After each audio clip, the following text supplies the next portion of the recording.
Muy buenos días, vamos a continuar con una clase más que podemos tener. Hoy nos toca ver un género literario que por ahí no estamos acostumbrados a leer de manera frecuente e incluso no es muy común verlo de manera contemporánea, que es el género literario de la profecía, el género profético.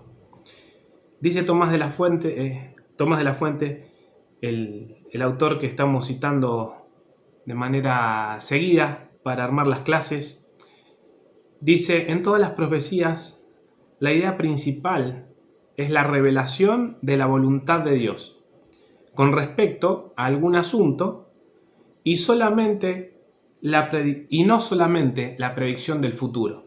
Vuelvo a leer la cita. En todas las profecías la idea principal es la revelación de la voluntad de Dios con respecto a algún asunto y no solamente la predicción del futuro. A veces tenemos en mente, cuando hablamos de profecía, siempre cuestiones que sea un mensaje apocalíptico, fatal, de destrucción, y no siempre es así. Es la revelación de la voluntad de Dios, porque justamente profeta, Nabi era la palabra que se usaba con mayor frecuencia en el hebreo, aparece en la Biblia alrededor de 300 veces, quiere decir llamado a hablar por Dios. Un profeta entonces era alguien llamado a hablar por Dios. Nosotros leemos en Éxodo 7:1, por ejemplo, Jehová dijo a Moisés: mira, yo te he constituido Dios para Faraón, y tu hermano Aarón será tu Nabi, tu profeta. Dice, por ejemplo, Deuteronomio 18:18 también: profeta les levantaré de en medio de sus hermanos, como tú, y pondré mis palabras en su boca, y él les hablará todo lo que yo le mandare.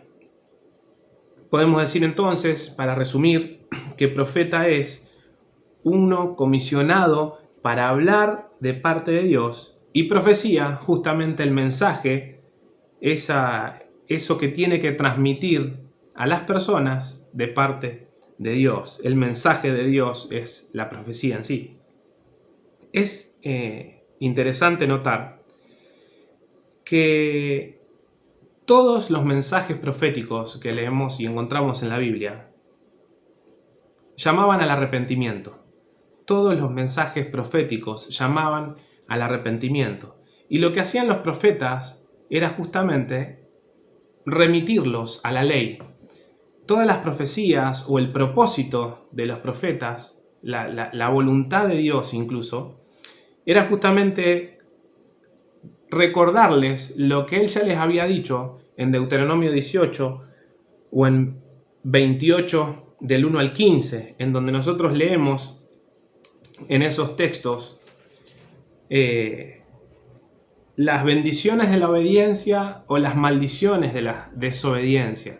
Por eso es que el profeta lo que hacía, el mensaje que Dios llevaba a su propio pueblo por boca del profeta, era el de que sean obedientes. Era un llamado al arrepentimiento. Es necesario notar también que las profecías, el mayor número de profecías, la mayor cantidad de profecías que están incluso registradas en la Biblia, hablaban sobre el futuro inmediato y no sobre cuestiones de un futuro lejano. ¿A qué me refiero con esto? Las profecías de escatología, por ejemplo, las que hablan acerca de la segunda venida del Señor, la venida en gloria del Señor, eso es justamente escatología, el retorno del Señor, son las que podríamos considerar profecías a un futuro distante. Sin embargo, vuelvo a insistir, la mayoría de las profecías eran sobre un futuro inmediato, inminente. Y justamente lo que les estaba recordando era: pueblo de Dios, Israel, arrepiéntanse de sus pecados, porque si no saben lo que va a suceder. Por eso los llamaba al arrepentimiento, por eso los hacía volver a la ley que el Señor había traído por medio de Moisés en el monte Sinaí. y les traía esto a la cabeza. Y en última instancia, todas las profecías que encontramos en la Biblia apuntan a Cristo, apuntan a la cruz, a la manifestación del Señor y a la venida del Señor. No nos olvidemos que todo lo que estamos viendo en la Biblia y estamos entendiendo es que cuenta la historia de la redención, el drama de la redención del hombre. Entonces todo tiene ese fin en última instancia. Ahora, yendo un poquito más a lo que nos compete ahora, vamos a ver al menos hoy 4 puntos o 4 directrices que nos pueden ayudar a poder entender cuando leemos profecía. 4 herramientas que nos van a ayudar a eso. Punto número 1 o primera directriz. Investigue el trasfondo del libro, su fecha y autor. Estas preguntas son importantes hacérnoslas a la hora de toparnos con las profecías. ¿A quién está dirigido el oráculo profético? ¿A quién está dirigida la profecía? ¿Hay un tema unificador en todo el libro? ¿Cuándo fueron proclamadas o escritas las profecías? ¿Quién es el autor y qué sabemos de él? ¿Cómo habrían los oyentes originales entendido tales profecías? Si recuerdan, algunas clases atrás hablamos sobre el método correcto de estudiar la Biblia y habíamos hecho mención del método histórico-gramatical, que justamente es esto, entender el trasfondo del libro. ¿Quién escribe? ¿Para quién? ¿Quiénes son los oyentes? ¿Cuáles eran las circunstancias que estaban viviendo? ¿Por qué es importante entender esto? Porque si comparamos, por ejemplo, al profeta Jeremías con Zacarías, encontramos grandes diferencias. Ambos llaman al arrepentimiento. Ambos, como decíamos antes, están trayendo la palabra del Señor. Ambos son profetas o eran profetas. Sin embargo, en el contexto histórico, Jeremías fue un profeta preexílico, antes del exilio de Babilonia. Y nosotros vemos que Jeremías habla justamente de que se arrepientan para no caer en manos de los enemigos, para que se arrepientan, para que busquen al Señor, para que sepan lo que les espera. Y a veces nos quedamos con solo la imagen, como decíamos al principio, de una revelación de Dios, de un mensaje de Dios negativo, malo, que traía crisis, que traía un conflicto, un mensaje negativo. Sin embargo, si nos ponemos a pensar, no deja de ser otra obra misericordiosa del Señor, que ellos mismos, teniendo la ley y sabiendo de qué manera debían moverse, seguían siendo rebeldes a Dios, y el Señor una vez más, por medio de otro profeta, les decía: hijos míos, pueblo mío, arrepiéntanse, lo que están haciendo no les conviene.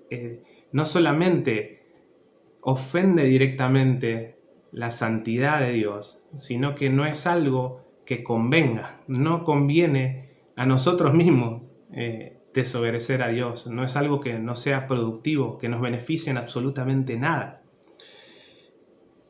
Volviendo, Jeremías, un profeta preexílico, antes de que Babilonia lleve cautivo a Judá, después de que el reino ya había sido dividido en el reino del norte y el reino del sur de todo Israel.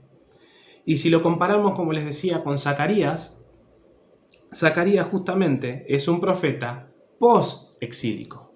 Es un profeta que le habla a un pueblo que vuelve con Zorobabel, un descendiente de David, a reconstruir en la época de Nehemías, de Esdras, el templo, las murallas de Jerusalén que estaba destruida, y el carácter o el tema central del libro de Zacarías es la venida del Mesías. Dios no se había olvidado de su pueblo. Entonces, por ejemplo, leemos en Zacarías 9:9: alégrate mucho, hija de Sión, da voces de júbilo, hija de Jerusalén, he aquí tu rey vendrá a ti, justo y salvador, humilde y cabalgando sobre un asno, sobre un pollino, hijo de asna. Entonces imagínense un pueblo que no tenía rey, que estaba bajo opresión, que estaban reconstruyendo las ruinas de lo que había sido una gran nación. La pregunta que seguro daba vuelta por esas cabezas era: ¿el Señor nos abandonó? ¿El Señor sigue amándonos? Y entonces el Señor, por medio de un profeta, no solo llama al arrepentimiento, porque si nosotros vemos el contexto y las cosas que se hablan en Zacarías, vemos una vez más la rebeldía del hombre, la rebeldía del pueblo de Dios. Pero a la vez es un mensaje esperanzador que el profeta les da, vuelvo a insistir, de boca de Dios, diciéndole: yo no me olvidé de ustedes, lo que prometí se cumplirá. Y esta profecía puntualmente hace referencia a Cristo. Entonces es interesante y es sumamente importante entender el contexto, entender el trasfondo histórico, lo que consideramos el método histórico gramatical. Algo que nos puede ayudar mucho es, de manera práctica, es consultar Biblias de estudio a la hora de ponernos a leer alguna introducción, manual. Hay hoy día un montón de herramientas que nos ayudan a entender las profecías. Y obviamente nosotros dependemos del Espíritu Santo, debemos presentarnos delante de la palabra del Señor en oración, sabiendo de que esto que el Señor nos puso delante es su palabra, que quiere que nosotros la entendamos, pero a la vez es necesaria nuestra diligencia, una diligencia personal para meditar y poner por obra su palabra. ¿Cómo voy a poner por obra su palabra si no la entiendo? Y si está, es porque Dios quiere que la entienda. Primer punto, entonces, decía investigar el trasfondo del libro, su fecha y autor. Segundo punto, preste atención al contexto. Otra herramienta práctica es que nosotros encontramos en la mayoría de las Biblias títulos que separan en bloque los textos. Necesario aclarar que esos títulos no son inspirados por Dios, no es palabra de Dios, sino que solamente son herramientas para que podamos encontrar de manera sencilla algún que otro tema en particular. Entonces estas divisiones que encontramos en la mayoría de las Biblias nos pueden servir para entender de qué se habla. Otro detalle importante es cuando hablamos acerca de la estructura de un libro, la estructura literaria de un libro. Por ejemplo, en el libro de Amós, del profeta Amós, nosotros encontramos que en el capítulo 1 y parte del capítulo 2 hay una estructura literaria. Hay palabras que se repiten o frases que se repiten. Por ejemplo, capítulo 1, versículo 1 y 2 habla sobre la supremacía del Señor. Y fíjense lo que dice el versículo 3. Dice, capítulo 1 de Amós, versículo 3, así ha dicho Jehová, por 3 pecados de Damasco y por el cuarto no revocaré su castigo. Puntos suspensivos, continúa la cita. Versículo 6 dice, así ha dicho Jehová, por 3 pecados de Gaza y por el cuarto no revocaré su castigo. Continúa la cita. Y usa ese mismo patrón para hablar de todos los oráculos o cada profecía puntual acerca de cada nación. Amós, un profeta del reino del norte, una vez que Israel ya estaba dividido, para llamar la atención de Israel, justamente lo que hace es eso. Hace una profecía, primeramente, y por favor que quede claro, esto es palabra inspirada por el Señor. Lo que el profeta estaba diciendo es lo que Dios hizo con esas naciones. Pero habla primeramente algo en contra o un juicio que caería sobre Siria, habla sobre un juicio que caería sobre Filistea, sobre Fenicia, Amón, Edom, Moab, y iba rodeando todos los pueblos enemigos que estaban alrededor de Israel. Habla incluso contra Judá y finalmente habla contra Israel. Entonces, esas esa estructura en el libro nos ayuda a determinar dónde arranca y dónde termina la profecía, e incluso nos ayuda a poder determinar bien cada profecía y contra quién era. Hablábamos antes de que es necesario saber si hay un tema unificador en el libro. Bueno, cuando vamos encontrándole la forma al libro por medio de estas estructuras, es que podemos entender mejor lo que el Señor nos quiso transmitir. Y volvemos a lo mismo. No es más que dejarnos guiar por la gramática, por la manera de escribir de cada autor. Como tercer punto, dice este autor, espere lenguaje figurado. En el género literario profecía o profético, espere lenguaje figurado. La profecía es un lenguaje de juicio, la angustia, los anhelos y la celebración. Como género emotivo, está lleno de imágenes poéticas y expresiones exageradas. De hecho, muchos libros bíblicos de profecía están escritos usando la métrica poética hebrea. Un ejemplo para entender esto de un lenguaje figurado. Fíjense lo que dice Oseas 11, versículos 1 al 4. Es Dios hablándole a su pueblo, sin embargo, usa la imagen de un padre con un hijo. Dice Oseas 11, del 1 al 4, cuando Israel era muchacho, yo lo amé y de Egipto llamé a mi hijo. Cuanto más yo lo llamaba, tanto más se alejaban de mí. A los Baales sacrificaban y a los ídolos ofrecían sahumerios. Yo con todo eso enseñaba a andar al mismo Efraín, le enseñaba a caminar, tomándole de los brazos, y no conoció que yo le cuidaba. Con cuerdas humanas lo atraje, con cuerdas de amor, y fui para ellos como los que alzan el yugo de sobre su cerviz, y puse delante de ellos la comida. Un padre amoroso, tremendamente amoroso, con un hijo que se ve su rebeldía. Entonces es un lenguaje figurado, es una imagen. El profeta trata de captar la atención de forma poética haciendo esto. El uso que el profeta hace de la métrica poética es un indicio más de que deberíamos esperar expresiones y simbolismos que son poéticos y figurados. Si el autor tenía la intención de que su lenguaje se entendiera literalmente, queremos entenderlo literalmente. Y si tenía la intención de que sus palabras se entendieran en sentido figurado, nosotros, del mismo modo, queremos entenderlo de esa manera. Claro, lo que estamos buscando es entender lo que el Señor nos está transmitiendo. Al estudiar el texto, buscamos la intención consciente del autor divinamente inspirado.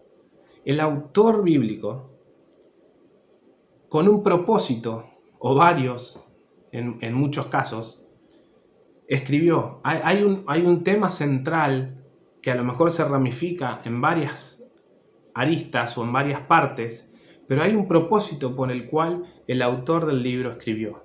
Como decíamos antes, los profetas post-exílicos, la mayoría estaba escribiendo para alentar al pueblo de Dios, además de llamarlos al arrepentimiento debido a su rebeldía, a su continua rebeldía. Entonces hay un propósito. Y otro punto más que es interesante remarcar también, dice, distinga la profecía condicional e incondicional. Dos tipos de profecías, las que tienen condiciones y las que no. Las profecías pueden ser dadas como propósitos inalterables de Dios. ¿Cuál es un propósito y sigue siendo hasta el día de hoy un propósito inalterable de Dios? Génesis 12, del 1 al 3. Pero Jehová había dicho a Abraham, vete de tu tierra y de tu parentela y de la casa de tu padre a la tierra que te mostraré. Y haré de ti una nación grande y te bendeciré y engrandeceré tu nombre y serás de bendición. Bendeciré a los que te bendijeren y a los que te maldigan, maldeciré. Y serán benditas en ti todas las familias de la tierra. Serán benditas en ti todas las familias de la tierra. Esta profecía es acerca de la venida del Señor Jesucristo como Rey, como Salvador y Señor. Esa es una profecía incondicional, no, es un pacto incondicional. No importaba qué hubiese hecho Abraham después, o los hijos de Abraham, o incluso nosotros hoy. Dios en Cristo murió en la cruz por nosotros.